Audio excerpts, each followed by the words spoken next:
मेरो friend list तिम्रो दर्शन पाउन बाटो कुर्दै बसेको वर्षौं भइसक्यो।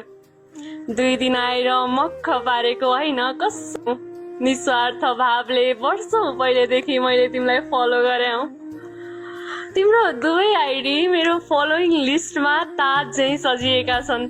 तिम्रो फलोइङ लिस्टमा एक बढाएर मलाई पनि सजाए हुन्न र?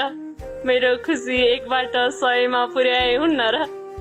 त्यो दिन मेरो लागि कुनै चाडपर्व भन्दा कम हुँदैन।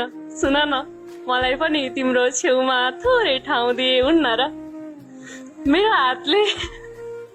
मेरो हातले तिम्रो पोस्टमा लाइक गरे जति त आजसम्म मैले फेसबुक स्क्रोल पनि गरेको छैन। मेरो फिडको हाइलाइट हिस्टोरीको सर्च रिजल्ट हौ तिमी। अब त लेट्स बी फ्रेन्ड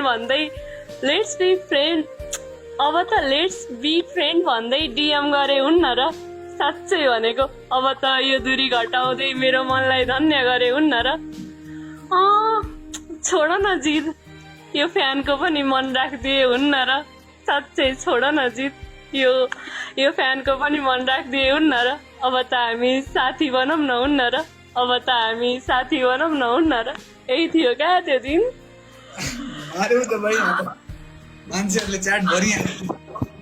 बवालै भयो यो चाहिँ, बवाल लाग्यो, रातो पिरो भयो म त यार। के हो कलरै चेन्ज हाने त।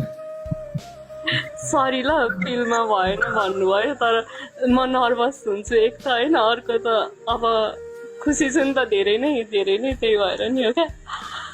कस्तो अरू केही लेखेको छ भने भनाइ। तपाईँको लागि त म अब लेखिहाल्छु नि।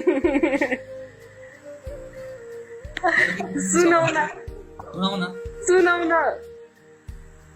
कस्तो नराम्रो कमेन्ट नगरिदिनु न। यस्तो क्या सुनाउनलाई अब पाउने भयो नि त, अब त कति लेखिहाल्छु नि। अब त्यो सुनाउन पाइन्छ पाइँदैन भन्ने थियो।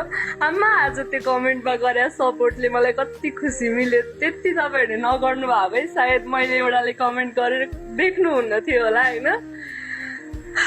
थ्याङ्क यू सबैलाई। फेरि एकचोटि सुनाउनु, मजा आयो कि मलाई साँच्चीकै नै भन्नु। मलाई मजा लाग्यो कि साँच्चीकै नै। फेरि एकचोटि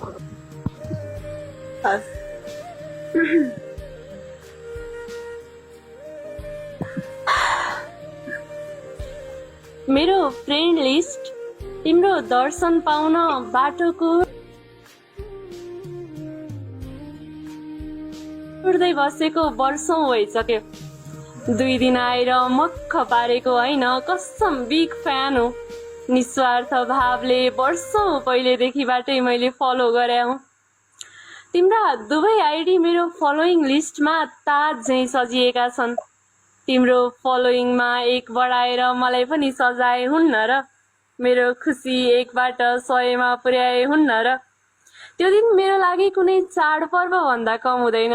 सुन न, मलाई पनि तिम्रो छेउमा थोरै ठाउँ दिए हुन्न र? मेरो हातले तिम्रो पोस्ट लाइक गरे जति त आजसम्म मैले फेसबुक स्क्रोल पनि गरेको छैन। मेरो फिडको हाइलाइट हिस्टोरीको सर्च रिजल्ट हौ तिमी। अब त लेट्स बी फ्रेन्ड भन्दै डिएम गरे हुन्न र? साँच्चै भनेको अब त यो दूरी घटाउँदै मेरो मनलाई धन्य गरे हुन्न र? छोड न जिद, यो फ्यानको पनि मन राखिदिए हुन्न र? अब त हामी साथी बनौँ न हुन्न र? अब त हामी साथी बनौँ न हुन्न र? त्यही नै थियो। मलाई कसैले पनि यस्तरी भनेको थिएन। धेरैजनाहरू यस्तरी चाहिँ कसैले पनि भनेको। That's really nice.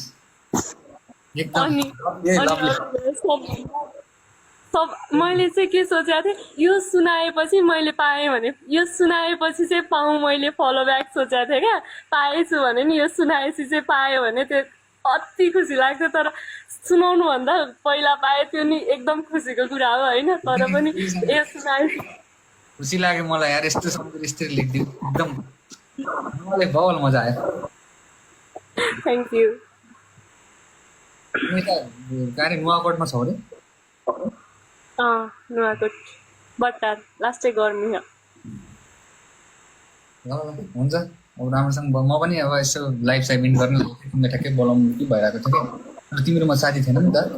माथि नाटक आएन भाइ बनाउनु मात्र आएर हो कि के भन्न थाल्यो कि मान्छेले कस्तो भाइ मान्छेहरू ल कति माया गर्नु भएको थियो सोचेको थिएन क्या अनि यसो हेरेको फलो नगर्नु भएको मान्छेहरू नि आइस आइस आइस आइस भनेर कतिले गर्नु भएको थियो ओ कस्तो खुसी लाग्यो मलाई थ्याङ्क यू सबैजनाले त्यहाँ कतिजना हुनुहुन्छ 3500 त्यही 3200 कतिजना हुनुहुन्छ होइन सबैलाई धेरै माया छ है ल ल गोलकिपर आइसा म चाहिँ अब गर्न लाग्यो हामी फेरि भोलि पनि आउँछौँ भोलि जाउँ है हस् बबाल लेखेर आउन यसो दाम म पक्का लेख्छु ल तपाईँको लागि थ्याङ्क यू ल जान्छु म है राम्रोसँग बस बाई बाई बाई